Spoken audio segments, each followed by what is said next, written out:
Hello and welcome to another vlog from the Personal Injury and Clinical Negligence groups at Number 5 Chambers. Today we're going to be talking about the recent decision in the case of Paul and Royal Wolverhampton NHS Trust, which essentially involves a discussion of secondary victims. You'll have noticed that I'm not in fact Jamie Gamble, nor have I kidnapped him. My name is Rebecca Livesey and I'm going to be your host for today's vlog. I'm joined by the wonderful Neil Shastri-Hurst, Oliver May and Louisa Sherlock, who are all junior members of the Personal Injury and Clinical Negligence groups. You may have noticed on our website that Neil and another member of Chambers, Richard Grimshaw, have recently written an article about this very topic, the link for which we'll be providing as well. So Neil, since you're so keen on this case, why don't you kick us off and tell us a little bit about the facts? Yes, this is a tragic case that arose out of the death of Mr. Parminder Singh Paul. And the background is that in November 2012, he was admitted to hospital with chest pains that were radiating to his neck. He was investigated, he remained in hospital for some 3 days or so and was then discharged. However, 14 months later, he was out shopping with his two daughters, who were aged 9 and 12 at the time, when he suffered a collapse and had a fatal myocardial infarction or heart attack, for want of other parlance. And his daughters witnessed that collapse and what were evidently quite traumatic scenes afterwards. And that led to them suffering from a psychiatric injury. Mr. Paul's death was subsequently attributed to ischemic heart disease, and he was found to have quite a significant occlusion of his coronary vessels. The claim was brought against the defendant trust, and it pleaded that they had failed to detect these abnormalities during his admission some 14 months earlier. The claimant said that they should have done a coronary angiogram at the time and then revascularization therapy, either through a stent or bypass. So the claim was brought by Mr. Paul's wife as the primary victim, but his two daughters were brought as secondary victims in this claim. The defendant accepted that Mrs. Paul, his widow, was a victim and they owed her a duty of care. However, they didn't accept that that duty extended to his children, and an application was made by the defendant trust to strike out the claim against the two children as secondary victims. That claim was heard by Master Cook, and he agreed with the defendants. And he made the assessment that there wasn't a sufficient proximity between the alleged breach during the admission in November 2012 and the heart attack that occurred in January 2014. And for that reason, he determined that there was no reasonable prospect of the children's claim succeeding, and he struck out the claim. It was subsequently appealed by the claimant, and the appeal was granted in January of this year, and then the substantive appeal was heard a few months ago. Thanks very much, Neil. So we're really looking at the secondary victim aspect of this claim. And of course, in the first hearing from Master Cook, he went through quite a lot of the previous case law, including the typical Alcott criteria, which have caused so many problems in the past and continue to do so. Louisa, are you all right to come in on this and let us know a little bit about the types of case law which relied upon at first instance? Yes, and also Mr. Justice Chamberlain in the appeal helpfully set out the case law from the past and coming towards the present day, so I'll run through some of that. So we have Taylor and Somerset Health Authority of 1993 first of all. So that was a clinical negligence claim arising out of the failure to diagnose and treat the claimant's late husband's gradually worsening heart condition, which months later resulted in him suffering a heart attack at work and then death in hospital. The claimant attended the hospital within the hour and was told of the death by the doctor after about 20 minutes. In that case, it was found that there was no event here, so that the claimant therefore couldn't claim. There was only the final consequence of Mr. Taylor's progressively deteriorating heart condition, which the health authority, by its negligence many months before, had failed to arrest. And that is slightly similar to this case in that it was a failure to diagnose a deteriorating heart condition, but it wasn't the case that the claimant witnessed the collapse or the death of her husband in that particular case. So that is slightly different in that respect. There's then Sion and Hampstead Health Authority of 1994. In this case, there was an accident. The claimant didn't see the accident, but for 14 days stayed at his son's bedside and watched him deteriorate, fall into a coma and die. The claim for secondary victim psychiatric injury claim was struck out. That was appealed, but that was then dismissed because the evidence didn't disclose any sudden appreciation by sight or sound of a horrifying event.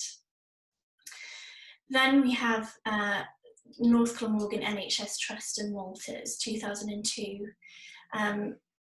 Another very sad case where a claimant's baby was admitted to hospital with signs of jaundice. The hospital negligently failed to diagnose that he was suffering from acute hepatitis. He needed a liver transplant, and if he had received one, he probably would have lived. But at the weekend of the 26th of July, which was just slightly over a month later, the claimant brought him back to hospital, and on the 30th of July was sleeping next to him when she woke at 3 a.m. to see him and hear him having a fit. Then she was told that he hadn't suffered any damage. She was wrongly told that. He was transferred to another hospital where the claimant learned that he'd suffered catastrophic brain injury and died. And in that case, the claim was successful. And it was said that there was a series of events which occurred that the claimant witnessed. But we can see that there is some time there between the negligence which occurred in June and then the manifestation of that, which occurred at the end of July. It's a shorter period though, isn't it? Because in the case that we're looking at, it's such a long time, 14 months, as opposed to sort of a few hours in North Glamorgan. Yes, and I think that's the difference there, isn't it really, that there is such a big difference in time. But does that matter? Because it is discussed in the case, isn't it, that there's no real authority to say that the negligence and then the manifestation of it has to be synchronous in time. So is there a limit beyond which there is too much time? I suppose that's something the court has to decide. We have the case of Taylor and a Nova UK Limited. So that was a head injury suffered at work from the defendant's admitted negligence. She'd made a good recovery, but then collapsed and died at home from pulmonary emboly and thrombosis, which were a consequence of the injury. The claimant, her daughter, witnessed the death, but not the accident. And the daughter suffered from PTSD, but it was found that she couldn't claim because she hadn't actually witnessed the accident. And then we have Shorter and Surrey and the Sussex Healthcare Trust. That's 2015, where the hospital failed to diagnose an aneurysm, as a result of which this lady suffered a subarachnoid hemorrhage about a week later. Her sister was with her in hospital from the point when she was told about the hemorrhage to her death, but the claim failed because there was no shocking event equivalent to the seizure that happened in Walters. But this case does helpfully summarise the case law in Taylor and Somerset and Walters. We see that that's at paragraphs 209 and 210. In reference to Taylor and Somerset, they say that the claimant did not observe the occurrence of the heart attack or death in that particular case, and that therefore wasn't the kind of event which could give rise to a successful claim. But even if the heart attack and death were to be treated as a qualifying event, then the claimant didn't see her husband's body soon enough after the death for her to be successful in her claim. And then looking at the case of Walters, the judge says that it is arguable that the negligence continued from the point when the wrong diagnosis was made right up to the time of the seizure. And this is the case about the baby. The Court of Appeal in this case made clear that the event was a convenient description for the fact and consequence of the defendant's negligence, and that it had begun with the negligent infliction of damage. So that was at the time of the baby's convulsion. And importantly, this was the time when the consequence of the negligence first became evident. And it could be argued that that's similar to the first manifestation in this particular case, which was the collapse of Mr. Paul. And then finally, we have Liverpool Women's Hospital NHS Trust and Ronayne in 2015. That was where the claimant suffered a psychiatric injury from the shock of seeing his seriously ill wife in hospital, suffering from septicemia and peritonitis, as a result of a negligently performed hysterectomy in which her colon had been stitched. And in this case, Mr. Justice Tomlinson set out the relevant passages from the findings of the trial judge dealing with the identification of the event.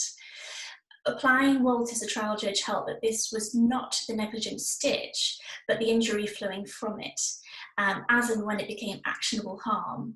And that was when it became apparent that the claimant's wife had or may have suffered the development of a life-threatening infection.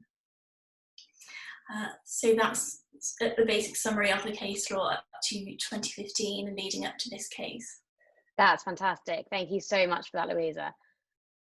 All right, I think we'll now go to Neil to fill us in a little bit more about the actual appeal itself and what was decided.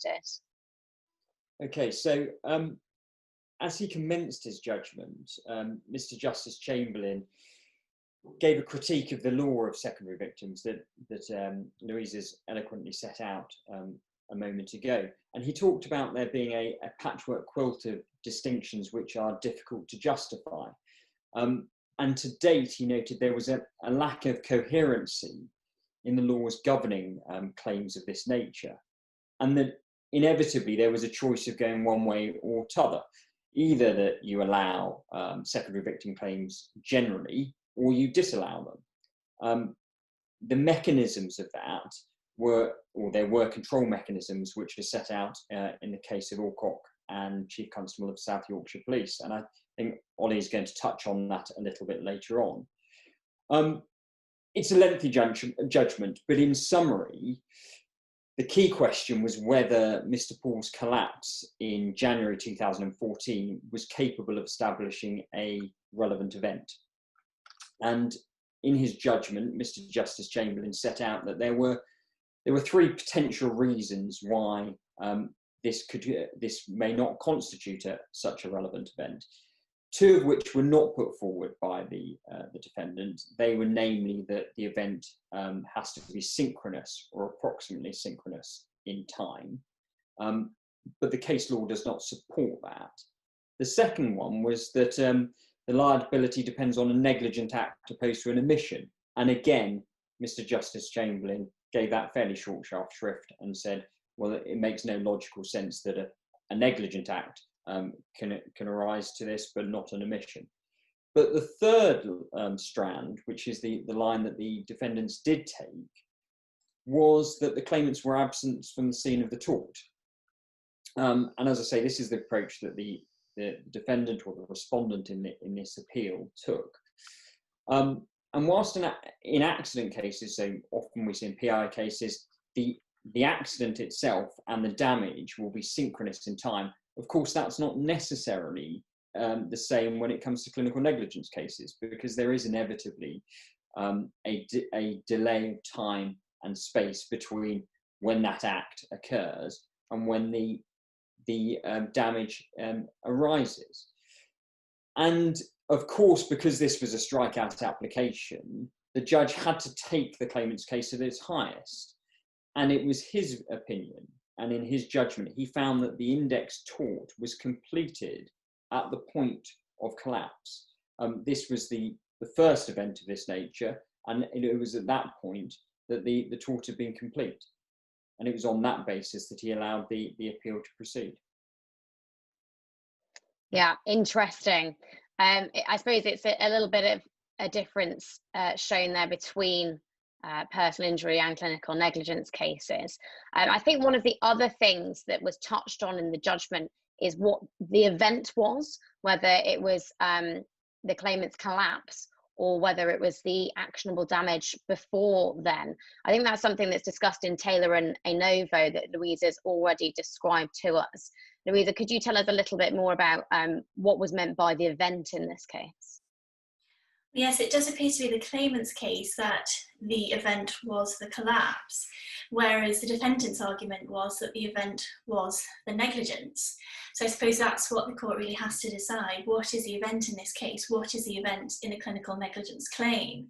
And it may be that that is different to a personal injury or sort of accident claim, where if there's a clear accident, you can say, well, that was the event, and anything after that is subsequent to it. And if the claimant hasn't witnessed the accident, then they therefore can't claim. The difference, I think, in a clinical negligence claim is that it's unlikely that the claimant is going to be there at the time of the tort. It's unlikely, for example, that they're going to be in theatre when the tort occurs, or if it's a misdiagnosis, for example, and they are present, they're not likely to witness that as a particularly horrifying event. It's just going to be someone saying, oh, you're okay, you're discharged. So therefore, if the judge were to find that the event was actually the time of the negligence, it's going to be very, very difficult then for claimants to claim any clinical negligence claim, because they're unlikely to be there, or they're unlikely to experience it as a horrifying event. So it may be that we're sort of coming to a fork in the road, really, where in an accident type claim, the event is clearly when the accident occurs, but in the clinical negligence type claim, it's the manifestation of that, in terms of, for example, in this particular case, where we claim that where Mr. Paul collapsed. Yeah, certainly interesting to look into the future. And I think Ollie is, I'm sorry that he's not been active until this point, but that's because he's been gazing into his crystal ball for the entire time. Can you let us know some of your thoughts about what might happen with this type of case in the future? Yes. Well, it goes without saying almost that all of these cases are tied down to an extent by the Alcock case and the control mechanisms put in place by that case. Now, it's made clear in the Paul judgment that those control mechanisms kick in after causation has at least hypothetically been established by a secondary victim. So once a secondary victim can establish that they suffered an injury and the injury was caused by witnessing a horrifying event, then these control mechanisms come into play. And those control mechanisms are the following three. Firstly, a close tie of love and affection to the primary victim. Secondly, that they were sufficiently close in time and in space to the event. So both 1 and 2 are proximity, but first is legal and second is more practical, being proximate to the actual event that they've witnessed. And point 3 is that the secondary victim perceived the events through their own unaided senses. So it's linked arguably to point 2. But what's interesting about the way this area of law has developed is that it's very much the product of the Alcock case. And the Alcock case itself was very much a product of the circumstances at the time and the facts involved in that case, which were, of course, the Hillsborough disaster, in which 96 people lost their lives following a truly horrifying event that was broadcast to the entire world, let alone all the people who were in the stadium at the time. So you have really, I'd say, 4 key elements of that claim, of that case and that issue, that were very defining in how the judges, their lordships, needed to consider the Alcock case. The first was the sheer number of potential claimants, the fact that there were however many thousand people in the stadium and however many thousands watching live on television. Second and third both arising from the fact that there was a police force involved that was the defendant. First, meaning that, of course, the police are publicly funded, so it was the public purse that was going to pay for any potential compensation. And second, the inherent politicisation of the fact that the police were involved. And of course, fourth, the judgment inherently involved an understanding of mental health and well-being based on the early 90s understanding of mental health and well-being. And I think it goes without saying that we've all seen quite a significant change in how people think about those things in the last 5 years, let alone the last 30 odd years. So Alcock was a product of its time, inevitably. But as Mr. Justice Chamberlain made clear, we are bound by that until either Parliament or a higher court considers it in detail. So there are two potential routes of change that we can talk about. The first is within the current bounds, the micro developments, as Mr. Justice Chamberlain describes it. And the second are if those control mechanisms are changed. So dealing with the first, we've seen from this that the relevant event in terms of sort of proximity and time and space is what's described in the judgment of Mr. Justice Chamberlain as the scene of the tort, which is the completion of the tort. And the completion of the tort is, of course, when damage first manifests as a result of the breach of duty. Now that's led to this enormous delay in the present case that's been touched on already. But that does open the door to potential claims in clinical negligence on the basis of a failure to diagnose, where the relevant event, i.e. the scene of the tort, the moment damage occurs, being an event that occurs well over a year already in this case, and potentially years later than the actual breach of duty. Now that, because it requires the completion of the tort, i.e. the first moment of damage, also means that there's a new line for the defendants to pursue in pushing back against these cases, which is an attempt to establish, probably through expert medical evidence, that there was an earlier moment of actionable damage suffered by the primary victim that would constitute the completion of the tort. That means that any later event subsequently perceived by the potential secondary victims was not the moment of the completion of the tort. And so we're going to end up with a very, I think, almost certainly, at the back of this decision from Mr. Justice Chamberlain, a very technical approach to when the first moment of perceivable damage occurred that constitutes the completion of the tort. So that's the micro developments. The macro developments that may or may not come, and that have been, as we've discussed, mooted for some time perhaps, are going to be if there is a change to the control mechanisms as they're currently listed in Alcock. And a comparison that I'd make at this point would be that of Montgomery in Lanarkshire and how it changed the side-away principles. So we know, for example, from the Montgomery judgment that the Supreme Court is willing to turn away from a long-established, in that case, and in this case indeed, House of Lords decision establishing the principles involved, and essentially adapt to the times. And a comparison, therefore, with the present issue is the understanding of mental health and indeed psychiatric injury, and how that's developed since 1992, when Alcock actually was brought. So it's possible, perhaps, that the Supreme Court will take a view if they get the chance. It's also possible that Parliament might set some new legislation in place to try and adapt this. But if either were to consider potential changes, I think, and it is just an opinion, that possibly the line of reasoning might be on proximity. If we take it back to sort of first principles approach, remoteness and foreseeability really are the issues that are trying to be addressed to an extent by those control mechanisms.